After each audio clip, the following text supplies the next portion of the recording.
Bonjour, c'est François. Aujourd'hui, je vais vous parler de photos. C'est très à la mode la photo, hein. On voit fleurir les magazines dans tous les sens, plein de magazines avec comment réussir vos belles photos, comment faire du post-traitement, comment faire, je sais pas moi, des portraits, quel appareil choisir. Tout ça est très très très technique, hein, est devenu très technique, et c'est vrai que énormément de monde maintenant fait des photos. Pour preuve un petit chiffre, hein, pour avoir en tête, il faut avoir en tête que l'équivalent en fait de toutes les photos qui ont été prises tout au long du 19e siècle, le nombre équivalent de photos est produit à peu près toutes les 2 minutes aujourd'hui. C'est donc absolument dément. La photo est partout et tout le monde en fait. Alors moi personnellement, j'ai commencé la photo dans les années 2000, 2005. Je m'étais acheté un compact, un bridge, un appareil bridge, un Panasonic, et c'est comme ça que j'ai commencé vraiment à faire des photos. L'intérêt effectivement de la photo numérique, c'est que ça permet d'avoir accès à la technique, de découvrir et de pas risquer grand chose.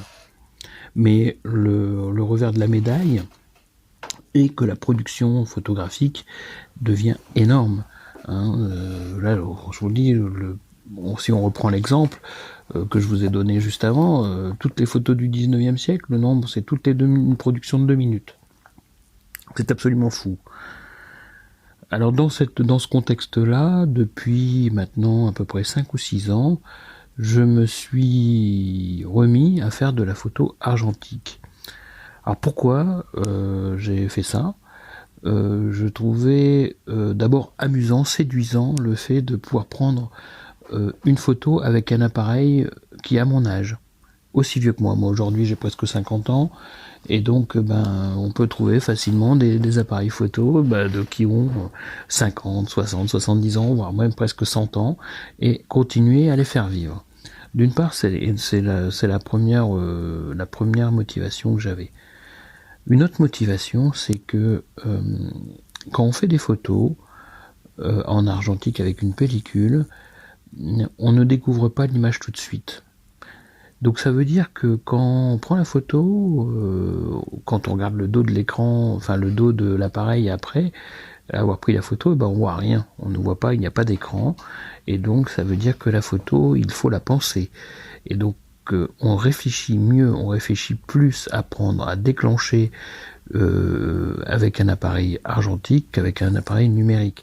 L'appareil numérique est basé sur le système des essais-erreurs. C'est-à-dire qu'on prend la photo, et tant qu'elle ne nous convient pas, on la prend, on la reprend, et jusqu'à ce que l'on obtienne le résultat que l'on souhaite.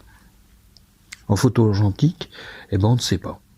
C'est-à-dire que quand on prend une photo, on l'a dans l'œil, et puis il va falloir un certain temps avant de découvrir vraiment comment la photo existe, comment la photo a été réussie ou pas. Est-ce que le cadrage a été bon ? Est-ce que le rendu va être ce qu'on en attend ? Donc ça, c'est la première chose. Et je trouve que du coup, le gros intérêt de ça, c'est que d'abord, on ne déclenche pas énormément. C'est-à-dire que comme on réfléchit, on essaie de faire en sorte que la photo soit bonne du premier coup, d'une part, et une pellicule, c'est 36 poses maximum pour un 35 mm, pour une pellicule standard, et donc ça veut dire que on peut pas en prendre des centaines de photos. On est limité à 36 photos par pellicule. Du coup, on prête plus attention, donc on est plus attentif, et ça c'est vraiment le premier gros avantage. La deuxième chose que je trouve absolument fabuleuse dans la photo, c'est le fait que il y a un temps, un espace entre le moment où la photo est prise et le moment où on la découvre pour de vrai. Ça peut paraître bête. On peut se dire, mais c'est étonnant de se dire que ce temps est important. Moi, je trouve que c'est superbe, parce que ça permet de vivre 2 fois le moment. Une fois quand on prend la photo, Et puis il va se passer un certain temps, le temps de terminer la pellicule, le temps de développer la pellicule, le temps de la scanner ou de l'imprimer sur papier et pour pouvoir voir l'image. Et ben ce temps qui peut durer 2, 3 semaines, voire même 1 mois ou 2 mois, ça dépend comment on travaille, et ben fait que l'on redécouvre des moments et que on se fait à soi-même de superbes bonnes surprises. Et ça, moi, je trouve que c'est absolument extraordinaire. Donc ça, c'est le deuxième avantage que j'y vois. Enfin, moi, ma spécialité, en termes de photo argentique, c'est de travailler avec les petits compacts, avec des appareils compacts, l'équivalent des petits compacts numériques qu'on en a. Pourquoi j'aime ça? Parce que je fais de la photo de rue essentiellement, et donc je fais de la photo sur l'instant. Et le gros avantage d'un appareil argentique, c'est que ça met pas des plombes à se déclencher. C'est-à-dire que quand on voit la photo, c'est ce qui réduit le plus le temps de latence entre le moment où on voit une image que l'on veut prendre en photo et le moment de déclencher. Si on veut faire une photo avec un téléphone portable, le temps d'allumer le téléphone, de se mettre sur l'application, c'est l'instant est raté.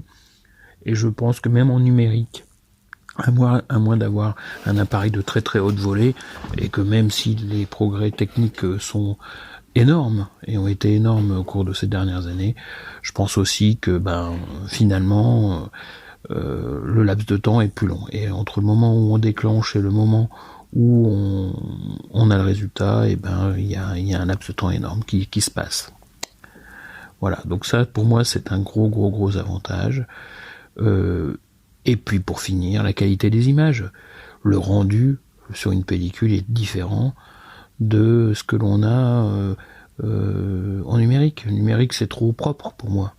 Et c'est un peu comme les personnes qui aiment écouter la musique avec des disques vinyles et qui aiment les craquements, qui aiment le côté analogique, le côté naturel, le côté mécanique de ce qu'ils entendent.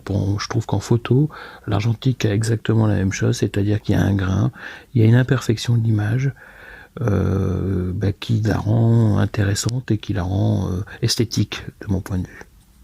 Voilà, donc je prends beaucoup de plaisir à faire des photos de cette manière-là. Au fil des semaines, au fil de mes articles, je vous expliquerai un peu comment je fais les choses, et puis je vous mettrai des exemples d'images. À bientôt.